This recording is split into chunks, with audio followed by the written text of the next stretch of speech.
General गुले welcome to AS education classes.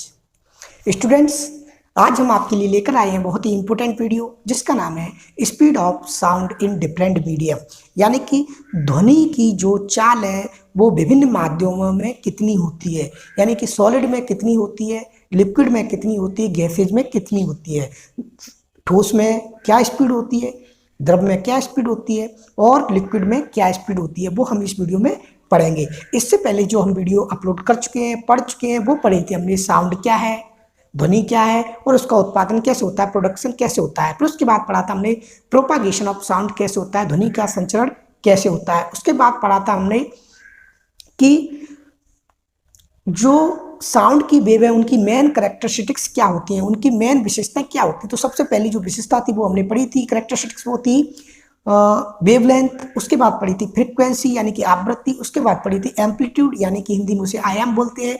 उसके बाद पढ़ा था हमने वेलोसिटी यानी कि तरंग वेग। और उसके बाद पढ़ा था टाइम पीरियड यानी कि समय का। ये हम पढ़ चुके हैं करेक्टरिस्टिक्स ऑफ साउंड वेव में। अब हम पढ़ेंगे कि speed of sound in different medium, जो साउंड की जो स्पीड है, ध्वनि की जो चाल है, वो विभिन्न माध्यमों में कितनी होती है, वो हम इस वीडियो में डिस्कशन करेंगे। तो स्टूडेंट्स, अभी तक अगर आपने हमारा चैनल सब्सक्राइब नहीं किया है तो चैनल को जल्दी से जल्दी सब्सक्राइब करिए, वीडियो को लाइक करिए, शेयर करिए और अपने फ्रेंडों में जरूर शेयर कर दें अगर आपको वीडियो पसंद आए, और साथ ही साथ बेल आइकन को जरूर क्लिक कर दें। तो चलिए स्टार्ट करते हैं। Speed of sound in different medium, ध्वनि की जो चाल है वो डिफरेंट मीडियम यानी कि विभिन्न माध्यमों में कितनी होती है। तो जैसा कि हम जानते हैं कि जो स्पीड की जो ध्वनि साउंड है, साउंड की स्पीड है वो टेम्परेचर पर डिपेंड बहुत ज़्यादा करती है। टेम्परेचर अगर हम इंक्रीज करते हैं, टेम्परेचर को अगर हम बढ़ाते हैं तो ध्वनि की यानी कि स्पीड ऑफ साउंड है वो ऑटोमेटिकली बढ़ जाएगी। जैसे कि उदाहरण के लिए लेते हैं अपन कि 22 डिग्री सेल्सियस पर जो स्पीड ऑफ साउंड होती है एयर में वो 344 मीटर पर सेकंड होती है। अगर हम देखें कि अगर हम टेम्परेचर को इंक्रीज करें, 25 डिग्री लेकर चलें, तो ये स्पीड ऑफ साउंड हो जाती है 346 मीटर पर सेकंड। यानी कि हमने टेम्परेचर को इंक्रीज किया तो स्पीड ऑफ साउंड है ऑटोमेटिकली इंक्रीज हो गई। तो इसका मतलब है कि अगर हम टेम्परेचर बढ़ाएंगे, तापमान बढ़ाएंगे, तो ध्वनि की जो स्पीड है वो ऑटोमेटिकली बढ़ जाएगी। कि दूसरी बात करें कि अगर हम प्रेशर को इंक्रीज करें तो साउंड की स्पीड पर क्या इफेक्ट होगा। प्रेशर को बढ़ाएं, पहले से डबल कर दें, ट्रिपल कर दें, 4 टाइम्स कर दें, तो क्या प्रभाव पड़ेगा स्पीड ऑफ साउंड पर। तो ध्यान रखना, बहुत ही इंपॉर्टेंट फैक्ट है कि अगर हम प्रेशर बढ़ाएंगे तो स्पीड ऑफ साउंड पर कोई इफेक्ट नहीं पड़ेगा। उसकी स्पीड ऑफ साउंड है यानी कि ध्वनि की चाल है, उसमें कोई परिवर्तन नहीं रहेगा, पहले थी वही रहेगी। तो ये बहुत इंपॉर्टेंट क्वेश्चन है, कई बार कॉम्पिटिशन से एग्जाम में पूछा जा चुका है कि अगर हम प्रेशर को बढ़ा करके डबल कर दें तो ध्वनि की स्पीड पर क्या इफेक्ट पड़ेगा, साउंड की स्पीड पर क्या इफेक्ट पड़ेगा। तो कोई इफेक्ट नहीं पड़ेगा, जो पहले थी वही होगी। अब बात करते हैं कि अगर ह्यूमिडिटी को बढ़ाएं तो साउंड की स्पीड पे क्या इफेक्ट पड़ेगा। अगर ह्यूमिडिटी बढ़ाते हैं तो साउंड की स्पीड है वो बढ़ जाती है। तो ये भी, अगर हम ह्यूमिडिटी को बढ़ाते हैं, अगर वायु में आर्द्रता होती है, नमी होती है, तो स्पीड ऑफ साउंड बढ़ जाती है।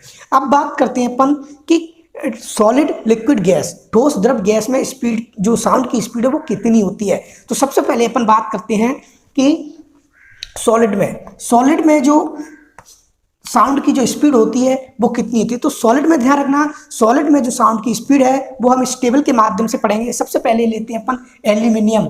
ये अपन 25 डिग्री सेल्सियस पर पढ़ रहे हैं। 25 डिग्री सेल्सियस पर जो स्पीड है साउंड की वो मीटर पर सेकंड में मेजर कर रहे हैं। तो जो एल्यूमिनियम होता है उसमें 25 डिग्री सेल्सियस पर जो ध्वनि की चाल होती है, स्पीड ऑफ साउंड होती है, वो 6420 यानी कि 6420 मीटर पर सेकंड होती है। उसके बाद निकल लेते हैं, निकल भी एक मेटल है, इसमें 6040 होती है। उसके बाद स्टील में 5960 होती है। उसके बाद आयरन, लोहा, उसमें 5950 होती है।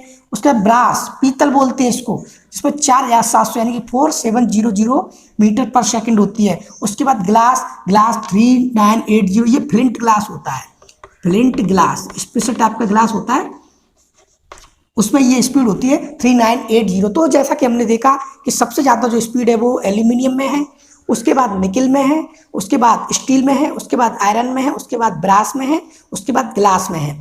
तो कहने का मतलब ये है कि हम इसको एक शॉर्ट ट्रिक से याद कर सकते हैं। वो शॉर्ट ट्रिक है ANSIBR। अगर इसको अपन याद कर लें तो अपन को याद रहेगी कि सबसे ज़्यादा एल्यूमिनियम में, उसके बाद निकल में, उसके बाद स्टील में, उसके बाद आयरन में, उसके बाद ब्रास में, उसके बाद ग्लास में, यानी कि ANSIBG। तो ये हो गई सॉलिड में। सॉलिड में स्पीड क्यों होती है ज़्यादा, उसका जवाब हम आगे पढ़ेंगे। अब देखते हैं अपन लिक्विड में। लिक्विड में स्पीड क्या होती है द्रवों में। तो लिक्विड जो होते हैं उनमें वाटर जो होता है, यानी सबसे पहले अपन समुद्री वाटर की बात करेंगे, सी वाटर। सी वाटर में जो स्पीड ऑफ साउंड होती है वो होती है 1531, यानी कि 15 से 31 मीटर पर सेकेंड, ये होती है सी वाटर में। और अगर नॉर्मल वाटर की बात करें तो वो होती है 1498, यानी कि सी वाटर समुद्री वाटर से कम होती है थोड़ी सी। तो ध्यान रखें कि समुद्र का जो वाटर है उसमें स्पीड होती है 15 से 31 मीटर पर सेकंड। जो नॉर्मल वाटर है नदियों वगैरह का जैसे अपन पीते हैं उसमें 1498 यानी कि 1498 मीटर पर सेकंड होती है। उसके बाद एथेनॉल की बात करें तो इसमें 1207 होती है, यानी 1207 मीटर पर सेकंड होती है। उसके बाद मेथेनॉल की बात करें तो 1103 मीटर पर सेकंड होती है। यानी कि आप देख रहे हो कि इसको अपन इस प्रकार याद कर सकते हैं कि WEM वैम, यानी कि वाटर में, समुद्री वाटर में सबसे ज़्यादा, नॉर्मल वाटर में उससे कम, एथेनॉल में उससे कम और मेथेनॉल में उससे कम। तो जैसा कि आप देख सकते हो इस टेबल में ये आपको दिखाया गया। अब बात करते हैं अपन गैसेज की।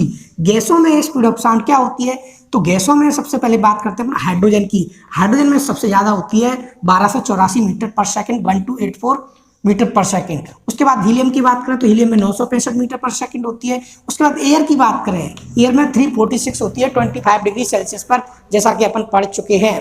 टेम्परेचर को अगर अपन कम करते जाएंगे तो स्पीड ऑफ साउंड कम होती जाएगी। उसके बाद ऑक्सीजन की बात करें तो ऑक्सीजन में 316 मीटर पर सेकंड होती है, कम होती है। और सबसे कम होती है सल्फर डाइऑक्साइड, इसका फॉर्मूला होता है SO2, इसमें होती है 213 मीटर पर सेकंड, 213 मीटर पर सेकंड। ऑक्सीजन में 316। तो इसको अपन इस प्रकार जान सकते हैं HHAOS।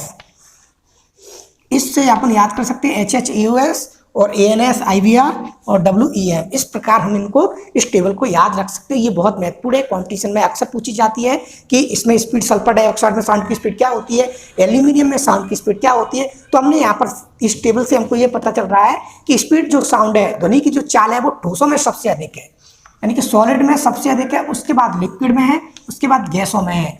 तो ध्वनि की जो चाल है वो ठोसों में सबसे अधिक यानी सॉलिड में सबसे ज़्यादा होती है, उसके बाद लिक्विड में होती है और सबसे कम होती है गैसों में। अभी ऐसा क्यों होता है, तो इसका जवाब अपन देखते हैं। क्योंकि ठोस के जो मॉलिक्यूल होते हैं वो आपस में बिल्कुल सटे हुए होते हैं, उनके बीच में कोई गैप नहीं होता है बिल्कुल भी, किसी भी प्रकार का।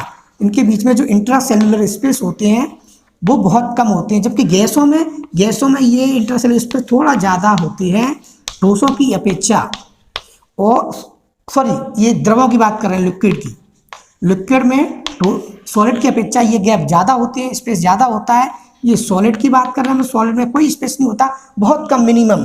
और गैसों में जो स्पेस होता है वो बहुत ज़्यादा होता है। इस प्रकार, तो इस प्रकार अपन देख सकते हैं कि सॉलिड में क्यों हुई ज़्यादा, क्योंकि इसमें जो मॉलिक्यूल हैं वो बिल्कुल पास पास है, इनमें कोई ज़्यादा डिस्टेंस नहीं है, दूरी नहीं है, जिससे वो जो एनर्जी है वो ट्रांसफ़र होती चली जाती है एक दूसरे से। लेकिन गैस द्रवों में क्या होता है, ये थोड़ा दूर दूर होते हैं, तो ये एनर्जी पास होती तो टाइम लगता है, जिससे स्पीड ऑफ साउंड डिक्रीज हो जाती है। और गैसों में देख ली बहुत दूर दूर होते हैं, इसलिए इनमें स्पीड ऑफ साउंड बहुत कम होती है। तो इससे हमने सीखा कि सॉलिड में स्पीड ज़्यादा होती है, लिक्विड में उससे कम होती है और गैसों में सबसे कम होती है। तो दोस्तों, अगर आपको ये वीडियो मेरा पसंद आया हो तो वीडियो को लाइक करें, शेयर करें।